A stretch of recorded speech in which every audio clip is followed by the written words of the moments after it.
কেমন আছো তুমি? কে আপনি? এত সহজে আমাকে ভুলে গেছো তুমি? ফালতু কথা বাদ দেন। কে আপনি সেটা বলেন। এত তাড়াতাড়ি ভুলে যাবা কোনোদিন ভাবি নাই আমি। আজব তো। কে আপনি? এত তাড়াতাড়ি সবকিছু ভুলে গেছেন? কে আপনি? পরিচয় দিবেন নাকি ব্লক মারবো? এক সময় একটু কথা বলার জন্য কত পাগল ছিলেন, আর এখন ব্লক করার জন্য পাগল হয়ে গেছেন। বাহ। সরি, আপনার কোথাও ভুল হচ্ছে। আমাকে চিনতে পারো নাই? আমি তোমার জান্নাত। কোন জান্নাত? এক সময় তোমার জান ছিলাম, ওই জান্নাত আমি। সে তো অনেক আগেই মরে গেছে আমার কাছে।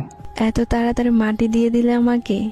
সেও আমাকে জিন্দা লাশ বানিয়ে দিয়ে গেছে। পরিস্থিতির কারণে সেটা হয়েছিল, আর কিছুই না। সবাই এই কথা বলেই ছেড়ে যায়। পরিস্থিতি তো একটা বাহানা। আমি কোনো বাহানা করি নাই, সব সত্যি।